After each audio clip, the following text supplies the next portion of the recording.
Појас по 8 часот Мартин Николовски го отвора со уште едно линковско вклучување од Скопје, од нашата екипа на терен. Грижа и ментално здравје за староста. Каков е квалитетот на живот на лицата во третото доба? Заедно со Фики Гаспар ова утро е Мартин. Добро утро, повелете со гостинот Мартин.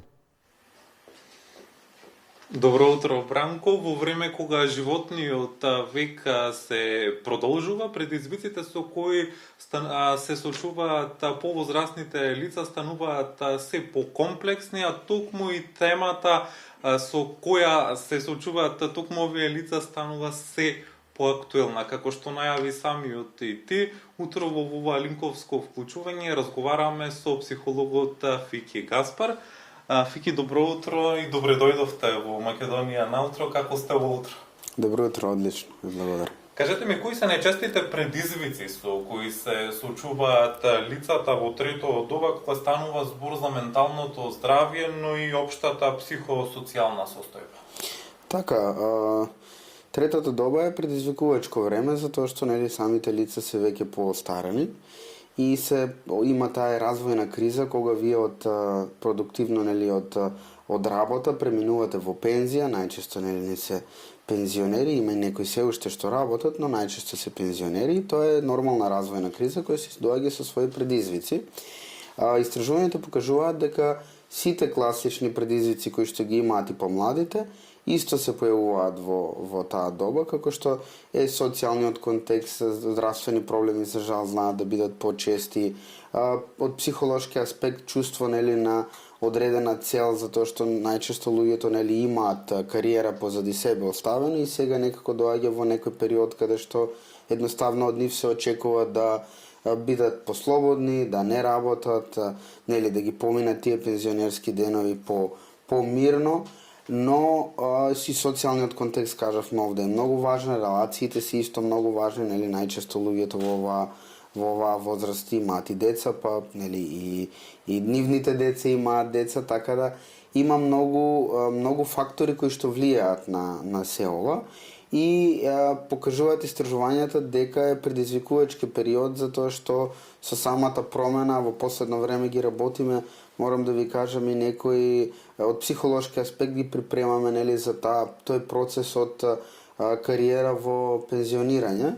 и е нешто кое што се почесто го гледаме, посебно сега со модернизацијата. За тоа ќе зборуваме малку подоцна. Ја споменавме социјалната изолација. Какви последици може да има врз квалитетот на животот на лицата во трето доба? Со оглед на тоа што ние сите сме социјални битија и многу е важно како од природен аспект и од психолошки аспект важно ни е нас како луѓе да бидеме во одреден социјален круг, да бидеме прифатени, да чувствуваме припадност, да чувствуваме љубов. Социјална изолација е една од најтешките работи кои што може личност да ја помине и тоа се гледа и назад и во историјата со сите примери, а посебно е влијае на цел аспект на менталната хигиена. Значи многу почесто за жал се појавуваат патологии и проблеми кога личноста е социјално изолирана, кога не се чувствува прифатено, психосоматски знае доста да влијае, значи знае да се вклучат и физички и физиолошки проблеми, така да самата изолација е многу тешка, посебно во возраст кога луѓето се постари, каде што влијаат и другите работи, таа може да има многу голем импакт и да го намали целосно, да го наруши квалитетот на животот и затоа е многу важно луѓето во целиот период од животот да се да припаѓаат на некоја заедница, припаѓаме на семејство, припаѓаме на работна средина, припаѓаме многу групи каде што има и хоби, а многу често за жал покажуваат истражувањата дека најранливи се луѓето од третата доба заради тоа што за жал пријателите кои што ги имаат се постари, некои од нив се починати, самото пензионирање ги става ни во ситуација кај што они се слободни, а другите, збориме за нивните деца и помладите роднини, најчесто се зафатени со работа и овде ризикот е зголемен. И сега кога сме веќе кај семејството, но и самото окружување и заедницата, колку тие и каква улога имаат и колку помагаат за поддршка и чувство на припадност кај лицето од трето доба? Така, овде треба да видиме два аспекти. Значи, прво, од аспект на роднините и на семејството, брзиот начин на живот направи да младите и тие кои што се работно активни, кои што имаат, нели, кои што се во професија и во кариера, имаат многу помалку време. Со самото тоа што сега и децава знаеме дека често одат и на часови по јазик и на спорт, некое хоби, некако времето е многу понамалено за поминување, нели, време, послободно време. Семејството е најважно, затоа што тие луѓе кои што се, нели, во пензија, кои што се повозрастни, кои што имаат редовен контакт со нивните деца, внуци, со блиски роднини, покажуваат многу подобар квалитет на живот, а овде многу е важно и општеството, нели, затоа што